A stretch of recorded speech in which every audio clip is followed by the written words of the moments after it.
France में शुरू हुई राफेल सौदे की जांच पर कांग्रेस ने पीएम मोदी से पूछा, क्या अब भी जेपीसी जांच करवाएंगे? फ्रांस में भारत के साथ हुए 36 राफेल विमानों के सौदे में भ्रष्टाचार के आरोपों की जांच शुरू हुई तो यहां कांग्रेस को नए सिरे से मोदी सरकार को घेरने का मौका मिल गया। कांग्रेस ने एक बार फिर से संयुक्त संसदीय समिति यानी जेपीसी से राफेल सौदे की जांच करवाए जाने की मांग की है। कांग्रेस आगामी संसद सत्र में भी इस मामले को उठाएगी। राफेल विमान सौदे में भ्रष्टाचार पर फ्रांस में जांच शुरू।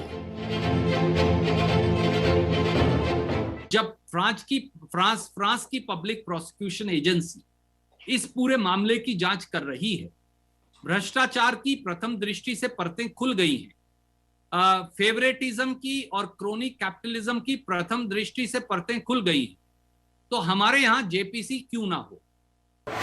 फ्रेंच समाचार वेबसाइट मीडियापार्ट का दावा, फ्रांस में शुरू हुई राफेल सौदे की न्यायिक जांच। इसमें कौन दोषी है, कैसे कैसे घोटाला हुआ, किस किस ने किया, सरकार में बैठे किन किन सफेद पोशों की भूमिका है, ये सारी खुलकर सामने आनी चाहिए। राफेल फाइटर जेट सौदे में कांग्रेस को एक बार फिर बीजेपी और केंद्र सरकार पर हमला करने का मौका मिला है।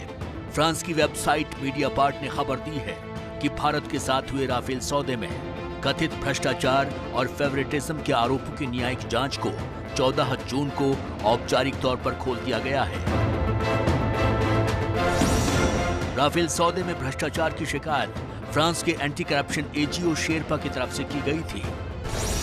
शिकायत के बाद एक स्वतंत्र मजिस्ट्रेट की अगुवाई में जांच शुरू की गई है।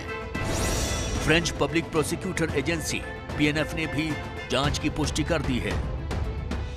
हालांकि इससे 2 साल पहले भी एनजीओ शेरपा ने इसकी शिकायत दर्ज कराई थी, लेकिन फ्रेंच प्रोसिक्यूटर एजेंसी पीएनएफ ने इसे खारिज कर दिया था।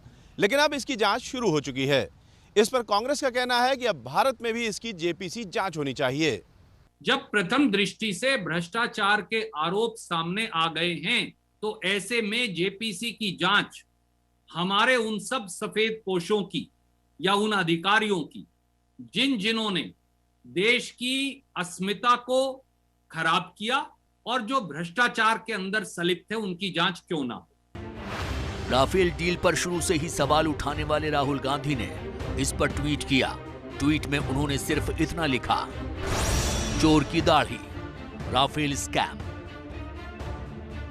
कांग्रेस के इन आरोपों पर बीजेपी ने पलटवार किया है।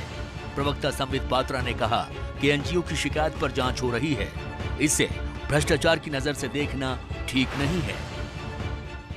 किसी भी देश में, किसी भी सोवरेन कंट्री में अगर कोई भी एनजीओ किसी चार्ज को लेकर कंप्लेंट करती है, आगे बढ़ती है, और वहां की जो इन्वेस्टिगेटिव फाइनेंशियल प्रोसिक्यूशन की बॉडी है, उन्होंने एक मैजिस्ट्रेट अपॉइंट किया है, तो इसको एक करप्शन के रूप में देखने की आवश्यकता है, ये हमें नहीं लगता है। मगर इस पूरे प्रकरण को लेकर राहुल गांधी और कांग्रेस पार्टी जिस प्रकार से राजनीति आरंभ कर रहे हैं, यह दुखद है। लेकिन कांग्रेस का आरोप है कि राफेल खरीद में राफेल बनाने वाली कंपनी दसां और फ्रांस सरकार के कहने के बाद रक्षा सौदों में अनिवार्य भ्रष्टाचार विरोधी नियमों को हटाया गया था, जिसके बाद संदेह बढ़ गया था। कांग्रेस के मुताबिक ये बीजेपी बनाम कांग्रेस का नहीं, बल्कि राष्ट्रहित का मामला है। इसलिए वो संसद के भीतर और बाहर दोनों ही जगहों पर राफेल का मुद्दा फिर से उठाएंगे। हम अदालत में नहीं गए क्योंकि हमारा मानना था कि अदालत इसका निर्णय नहीं कर सकती, जेपीसी ही कर सकती है, क्योंकि इसमें एविडेंस की, कागजात देखने की और जरूरत पड़े तो प्रधानमंत्री को भी गवाही के लिए पेश करने की जरूरत है। राफेल पर कांग्रेस और बीजेपी के बीच की लड़ाई नई नहीं है।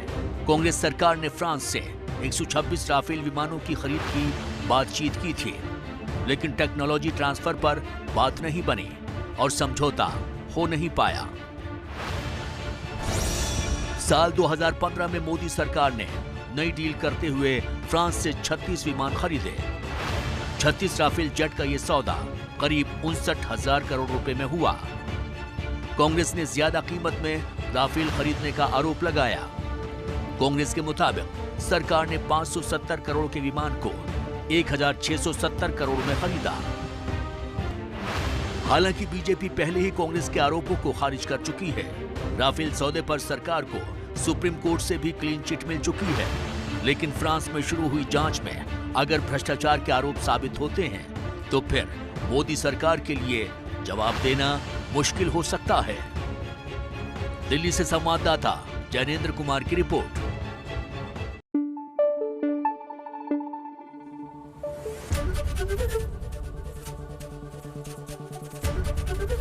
एबीपी न्यूज आपको रखे आगे।